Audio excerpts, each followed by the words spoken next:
అశ్వ సంవత్సరంలో కైలాస యాత్ర Shri Gayatri tours and travels 8977349696.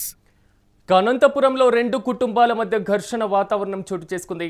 అయితే ఈ ఘర్షణలో 8 మందికి కత్తిపోట్లకు గురవడం జరిగింది. గాయపడినటువంటి వారిలో 6 పురుషులు 2 మహిళలు ఉన్నారు. అయితే క్షతగాత్రులను అనంతపురం హాస్పిటల్కి తరలించారు. ఈ నేపథ్యంలో భార్యాభర్తల వివాదంతో రెండు కుటుంబాల్లో కూడా 6 నెలలుగా గొడవలు చెలరేగుతున్నాయి. అనంతపురంలోని 6వ రోడ్డులో ఈ ఘర్షణ వాతావరణం చోటు చేసుకున్నటువంటి పరిస్థితులు కనబడుతున్నాయి. ప్రధానంగా భార్యాభర్తల వివాదంతో రెండు కుటుంబాల్లో వచ్చినటువంటి గొడవలే గత 6 నెలలుగా సాగుతున్నటువంటి గొడవలే ఈ ప్రధానంగా కారణంగా తెలుస్తుంది. అయితే 6 పురుషులతో పాటుగా 2 మహిళలు కూడా గాయపడినటువంటి పరిస్థితులు కనబడుతున్నాయి. మొత్తం కత్తిపోట్లకు 8 మంది గురైనటువంటి పరిస్థితి మాత్రం అనంతపురంలో చోటు చేసుకుంది. ఈ రోజు మా గేరుకు పెద్ద మనిషి ఆయప్ప చనిపోయినాడు. ఈరోజు తాపం ఉంది. మట్టికి పోయి వచ్చిన మట్టి కాడనే వాడు నాకు వచ్చి డ్యాష్ కొట్టినాడు. ఫుల్ గా తాగినాడు, డ్యాష్ కొట్టినాడు. నాకు హార్ట్ పేషెంట్. నేను సూరి లాగుండాడు. వచ్చి డ్యాష్ కొట్టినాడు. కొడితేనే ఏరా అట్లా కొడుతున్నాడు డ్యాష్, హార్ట్ పేషెంట్ అని చెప్తా ఉంటే ఏరేవాడు ఏం జరిగింది మామ అంటే వాడు చూడరా హార్ట్ కొట్టిపోతున్నాడు నాకు అని చెప్పిన. సర్లే పోతే ఫోన్లే అని గమ్మన అయిపోయిందా. మళ్ళీ ఇంటికాడికి వచ్చి టీవీ తాగుతాం మేము. ఆ టీ తాగినాం. టీ తాగి ఇంటికి పోతుంటే ఊరి నుంచి పారిపోయి వచ్చినాడు. మేము దొంగనా కొడుకులం అయితే నువ్వు దొంగను అవుతావు లేదా అని చెప్పిన. వచ్చి కొట్టినాడు. ఇదంతా పగిలింది. ఎంతమంది వచ్చినారు దాడికి? ఫస్ట్ దాడికి ఒకడే వచ్చినాడు జరిగింది. వాడు కొట్టినాడు. సర్లే పోతే ఫోన్లే అని గమ్మున పోయినాం. వాని మనసులో ఉండేది మాకు తెలియదు. వాడు కొట్టాలా చేయాలని మనసులో ఉండేది తెలియదు. మాకేం మనసులో లేవు. పోయి స్నానం చేసినా వచ్చి నా బిడ్డ ఇంటికాడ కూర్చున్నా. వచ్చి సుమారుగా 10 మంది జాచే ఉన్నారు. రౌడీలకు వాళ్ళకి వీళ్ళకి పిలుచుకొచ్చినారు. ఈరోజు నా పేరు చిరంజీవి సార్. ఎక్కడ ఏ ఊరు ఏ రోడ్డు? అనంతపురం 5వ రోడ్డు మాది. ఈరోజు మా కులాసులో ఒక పెద్ద మనిషి చనిపోయినాడు. చనిపోయినానికి సావుకి పోయినాం, మట్టి ఇయడానికి పోయినాము. పోయినా ఆ అవతల సైడ్ వాళ్ళు ఫుల్ తాగి ఆల్రెడీ ముందు ఒకసారి కొట్లాడైంది. ఇది పెద్ద మనుషులు మాకి రాజీ చేసినారు. రాజీ చేసి జస్ట్ ఈ పొద్దుటికి వారమైంది అంతవరకే. ఆ పిల్లోడు మనసులో పెట్టుకొని ఇంటి దగ్గర స్నానం చేయడానికి స్నానం పోయించినాము. స్నానం చేసే మూమెంట్లో చేసినాము. కాఫీ తాగడం మా బంధువులంతా మా ఇంటికాడ కూర్చున్నారు. నా ఇంటికాడనే కూర్చున్నారు. వాడు తాగి వచ్చి అది చాకు ఇంత ఉంటుంది. చాకు అది పిరుబాటు లెక్క ఉంటాయి. ఇంత ఉంటుంది. పొట్టెలు కోస్తారు చూడు, చిన్నది పొట్టెలు తోలు అట్లా ఉంటుంది సార్. అది తీసుకొని ఫస్ట్ 8 నాకే వేసినాడు సార్. కనపడలేదు, వేసినాడు. ఒకటే 8 వేసినాడు. తర్వాత మేము అడ్డం పడుతుంటే ప్రతి ఒక్కరికి సభా అది సినిమాలా చూసారు సార్. ఆ టైప్ లో చేసినాడు సార్. సార్ అతని పేరు సూరి, సాయి, అంజీ. ఇంకా మిగతా పిల్లల పేరు నాకు తెలియదు సార్. వాళ్ళ ముగ్గురు అన్న తమ్ముళ్ళు అయితే తెలుసు నాకు.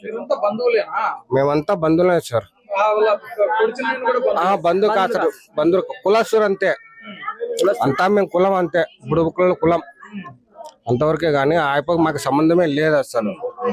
ఇది జరిగింది సార్ ఇట్లా. ఇంకా పోలీసులు వచ్చి అది కుటుంబం గురించే సార్. కుటుంబం గురించే జరిగింది ఇది కొట్లాడైతే. 6 నెలల కిందట ఇట్లా అయింది. 6 నెలల కిందట అయింది. మొన్న శుక్రవారం నా పొద్దు మాకి వాళ్ళకి రాజీ చేయించినారు.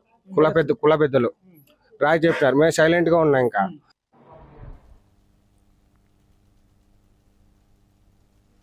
ఇంకా ఇదే అంశానికి సంబంధించి మరింత సమాచారం మా ప్రతినిధి రసూల్ అందిస్తారు. రసూల్ చెప్పండి, అనంతపురంలో చోటు చేసుకున్నటువంటి ఘర్షణకు ప్రధాన కారణం ఏంటి? మరి ముఖ్యంగా బాధితులకు సంబంధించినటువంటి ఘర్షణ వాతావరణంలో కూడా కత్తిపోట్లకు గురైనటువంటి పరిస్థితి. పోలీసులు ఎవరినైనా అదుపులోకి తీసుకున్నారా? పూర్తి స్థాయి డీటెయిల్స్ ఏంటి? Good morning Siraj. మొత్తం పైన అనంతపురం నగరంలోని 5వ రోడ్డులో బుడబుడకల కాలనీకి సంబంధించినటువంటి వారి మధ్య ఘర్షణ జరిగింది. ప్రధానంగా సూర్య అనేటువంటి వ్యక్తి ఉన్న ఫలంగా ఒక సినిమా స్టైల్లో దాడి చేయడంతో దాదాపుగా 8 మంది తీవ్రంగా గాయపడ్డారు. సిరాజ్ లావణ్య అనేటువంటి అమ్మాయి కాలప్ప తండ్రి. కాలప్ప కొన్ని సంవత్సరాల క్రితము లావణ్యను లావణ్యకు శివరాం అనేటువంటి వ్యక్తికి ఇచ్చి వివాహం చేశారు. లావణ్య శివరాం మధ్య కుటుంబ వివాదం జరిగింది. ఈ నేపథ్యంలోనే వారిద్దరి మధ్య దాదాపుగా 6 నెలల క్రితం ఈ వీరి భార్యాభర్తల మధ్య ఘర్షణ వాతావరణం జరిగింది. అదే విధంగానే కుటుంబ కలహాలు వచ్చాయి. ఈ నేపథ్యంలోనే లావణ్య అదే విధంగానే శివరాం వీళ్ళిద్దరూ కూడా వీళ్ళకి సంబంధించి ఎవరైతే ఉన్నారో లావణ్య యొక్క ఆడబిడ్డ ఎవరైతే ఉన్నారో ఆమె కూడా దాడి చేసింది అనేటువంటి విధంగా వీరు అప్పట్లో 6 నెలల క్రితం జరిగినటువంటి ఘర్షణ నేపథ్యంలో పోలీసులకు ఫిర్యాదు చేశారు. ఈ ఫిర్యాదు సంబంధించి అక్కడ ప్రస్తుతం పోలీసులు కేసు నమోదు చేశారు. ఈ కేసు కూడా కోర్టులో నడుస్తున్నట్టు కూడా బాధ్యత చెప్తున్నారు. ఈ నేపథ్యంలోనే నిన్న సాయంత్రం ప్రధానంగా 5వ రోడ్డులో ఆ కాలనీకి చెందినటువంటి ప్రధానమైనటువంటి ఒక పెద్ద మృతి చెందాడు. ఈ నేపథ్యంలో వారందరూ కూడా శ్మశాన వాటికకు వెళ్లారు. శ్మశాన వాటికకు వెళ్ళినటువంటి సందర్భంలో లావణ్య అదేవిధంగానే వారి యొక్క తండ్రి కాలప్ప ఎవరైతే గాయపడ్డారో వీరందరూ కూడా ఎవరైతే పవన్, చిరంజీవి, వంశీ, నరసింహులు, కాలప్ప, లాస్య ఇలా వీళ్ళందరూ కూడా కుటుంబ సభ్యులందరూ కూడా అక్కడ బరియల్ గ్రౌండ్స్ కి వెళ్ళినటువంటి పరిస్థితి. అయితే అక్కడ చిన్న ఘర్షణ వాతావరణం జరిగింది. కాలప్ప అనేటువంటి ఆ వ్యక్తి పైన ఎవరైతే తన కూతురు ఆడబిడ్డకు సంబంధించినటువంటి భర్త సూరి అయితే ఎవరైతే ఉన్నారో ఈ సూరి ప్రస్తుతం ఈ దాడికి పాల్గొన్నటువంటి ఘటనలో ప్రధాన నిందితుడు. ఈ సూరి వచ్చి కాలప్పకు ఎదురుగా వచ్చి ఢీకొన్నాడు అనేటువంటి విధంగా కూడా వారు ఆరోపిస్తున్నారు. ఈ నేపథ్యంలోనే అక్కడ ఎవరైతే ఆ బరియల్ గ్రౌండ్ కు శ్మశాన వాటికి వెళ్ళొచ్చారో వాళ్ళందరూ కూడా వారి యొక్క తాప కార్యక్రమాలన్నీ పూర్తి చేసుకుని రాత్రి 6:30, 7 గంటల ప్రాంతంలో అందరూ కూడా ఇంటి వద్దకు చేరుకున్నారు. తర్వాత వారందరూ కూడా కాలకృత్యాలు ఇవన్నీ ఏదైతే బరియల్ గ్రౌండ్ కు వెళ్ళి వచ్చిన తర్వాత ఏదైనా కాలకృత్యాలు చేస్తారో వాటన్నింటినీ కూడా పూర్తి చేసుకొని ఉన్నటువంటి సందర్భం. ఈ నేపథ్యంలో సూర్య అప్పటికే ఏదైతే శ్మశాన వాటికలో కాలప్పతో కొంత ఘర్షణ చేయాలనేటువంటి విధంగా దాడి చేయాలనేటువంటి విధంగా సంకల్పించడం ఆ సూరి కొంతమంది వ్యక్తులు అదేవిధంగానే సూర్య అదేవిధంగా పెద్దయ్య, అంజీ, సాయి అనేటువంటి తన స్నేహితులతో కలిసి వచ్చి ఈ కాలప్ప వారందరూ కూడా ఉన్నటువంటి ఆ ప్రాంతం వద్దకు చేరుకుంటారు. అయితే ఇక్కడ దాడికి సూరి అనేటువంటి వ్యక్తి వారి యొక్క స్నేహితులు వారందరితో కూడా అక్కడికి చేరుకొని కాలప్ప అదేవిధంగానే ఆ కుటుంబ సభ్యులు ఎవరైతే ఉన్నారో వారి బంధువర్గం అందరిపైన కూడా ఒక్కసారిగా ఉన్న పలంగా ఆ కత్తితో దాడి చేశారు. ప్రధానంగా కోడి కత్తితో దాడి చేశాడు అనేటువంటి విధంగా చెప్తున్నారు. అదేవిధంగా కత్తులు కూడా తెచ్చుకున్నారు అనేటువంటి విధంగా కూడా ఆ బాధితుడు ప్రధానమైనటువంటి బాధితుడు ఎవరైతే ఉన్నారో కాలప్ప చెప్తున్నటువంటి ఆ పరిస్థితి సినిమా పక్కలో ఎవరు ఊహించినటువంటి విధంగా ఒక స్టైల్లో అందరిపైన కూడా విచక్షణారహితంగా దాదాపు అక్కడ ఉన్నటువంటి వారందరిపైన కూడా పవన్ అదేవిధంగానే చిరంజీవి ఎవరైతే వీళ్ళంతా గాయపడ్డారో వంశీ, నరసింహులు, కాలప్ప, లాస్య వీరందరిపైన ఒక్కసారిగా విరుచుకుపడ్డారు.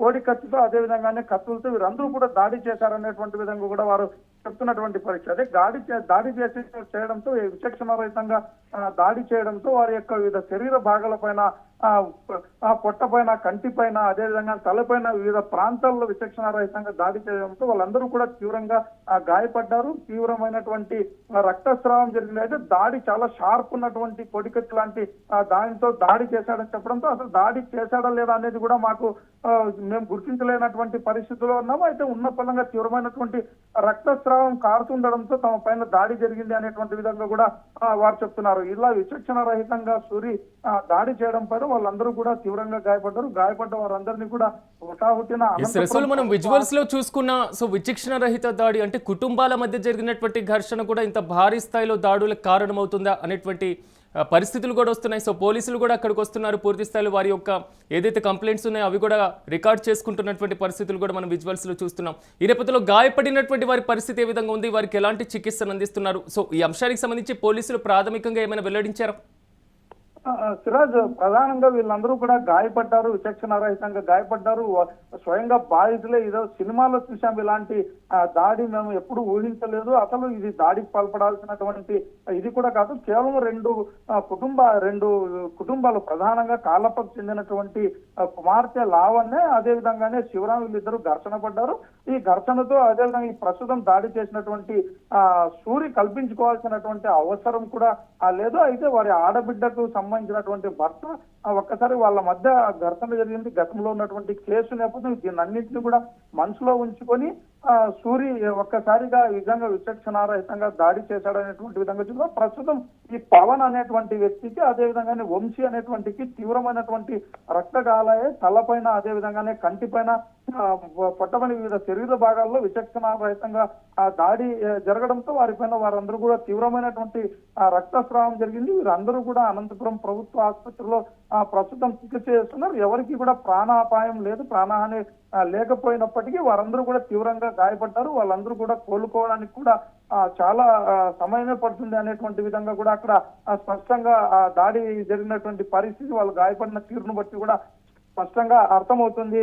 సరే, అంతేకాకుండా ఈ ఘటన జరిగినటువంటి వెంటనే అనంతపురం 3వ పట్టణ పోలీసు అధికారులు ఆసుపత్రికి చేరుకున్నారు. గాయపడిన వారి పరిస్థితి పైన ఆరా తీస్తున్నారు. ఈ దాడి ఎలా జరిగింది, ప్రధానమైనటువంటి నిందితుడు సూరితో పాటు ఇంకా ఎవరెవరు ఉన్నారు అనేటువంటి విషయాలన్నింటిపైన కూడా ఆరా తీస్తున్నారు. ఇప్పటికే సూరిని 3 టౌన్ పోలీసులు అదుపులోకి తీసుకున్నట్టు తెలుస్తోంది. అయితే సూరి కూడా గతంలో కూడా పలు కేసుల్లో కూడా ఇంకా నిందితుడిగా ఉన్నట్టు తెలుస్తుంది. ప్రస్తుతానికి సూర్యుని అదుపులోకి తీసుకున్నట్టు తెలుస్తుంది. కానీ దీనికి సంబంధించినటువంటి వివరాలను పోలీసులు ఏమాత్రం బయటికి వెల్లడించలేదు. అయితే ఎందుకు దాడి జరిగింది, ఎలాంటి నేపథ్యం జరిగింది, ఏ విధంగా వచ్చారు అనేటువంటి కోణంలో మాత్రం పోలీసు అధికారులు అక్కడికి చేరుకుని పూర్తి స్థాయిలో కూపిలాడుతున్నారు. మొత్తం పైన ఈ ఘటన అనంతపురం నగరంలో ఒక భయభ్రాంతులు కల్పించేటువంటి విధంగా ఖచ్చితంగా చెప్పవచ్చు. ఎందుకంటే వీరందరూ కూడా నగరంలోని 5వ రోడ్డులో నివాసం ఉంటున్నారు. దాడికి పాల్పడినటువంటి వ్యక్తి అదే విధంగానే కూడా బాధితులందరూ కూడా వీరందరూ కూడా 5వ రోడ్లోని బుడబుడకల కాలనీ అని కూడా పిలుస్తారు. 5వ రోడ్లో ఆ ప్రాంతంలో ఉన్నటువంటి నివాసులు వీళ్ళందరూ కూడా వ్యాపార రీత్యా పాత చీరలు వీటన్నిటిని కూడా సేకరించి వాటిని వ్యాపారం చేస్తూ జీవనాలు సాగిస్తున్నటువంటి పరిస్థితి. ఇలాంటి నేపథ్యంలో ఒక్కసారిగా కాలప్పకు సంబంధించినటువంటి తమ్ముని కొడుకులు, పెద్దనాన్న కొడుకులు, పిల్లలు, ఈ విధంగా వీళ్ళందరూ కూడా ఒకే కుటుంబానికి సంబంధించినటువంటి వారిగా కూడా కాలప్ప చెప్తున్నటువంటి పరిస్థితి. గాయపడ్డ వారిలో 2 మహిళలు కూడా ఉన్నారు. సిరాజ్, వీరందరూ కూడా ప్రస్తుతం చికిత్స పొందుతున్నారు. పోలీసులు అయితే మాత్రం ఈ ఘటనను మరి సీరియస్ గా తీసుకుంటారు లేక ఏంటనేటువంటిది వారు ఇప్పటిదాకా ఏ విషయాలను కూడా వెల్లడించడం. అయితే కేసు నమోదు చేస్తున్నాం, దర్యాప్తు చేస్తున్నాము, మళ్ళీ పూర్తి వివరాలు వెల్లడిస్తామనేటువంటి విధంగా చెప్తున్నారు Siraj. Right Rasul, thank you. మొత్తం మీద కుటుంబాల్లో ఉన్నటువంటి ఘర్షణలు, పూర్తి స్థాయిలో కుటుంబాల మధ్య ఉన్నటువంటి వివాదాలు, సో ఇలాంటి భారీ స్థాయి ఘర్షణలకు దారి తీయకుండా, విచక్షణ రహితంగా ఇలాంటి చర్యలకు పాల్పడకుండా తగిన నియంత్రణ పాటించాల్సినటువంటి అవసరం ఖచ్చితంగా ఉంటుంది. ఎందుకంటే కుటుంబాల్లో ఎప్పుడు కోపాలు, తాపాలు, ఆవేశాలు, ఆక్రోశాలు వస్తూనే ఉంటాయి. కానీ అనంతపురంలో జరిగినటువంటి ఈ 2 కుటుంబాల మధ్య ఉన్నటువంటి ఘర్షణలు మాత్రం 8 మంది కత్తిపోట్లకు గురైనటువంటి పరిస్థితి వరకు దారి తీసినటువంటి సిచ్యువేషన్.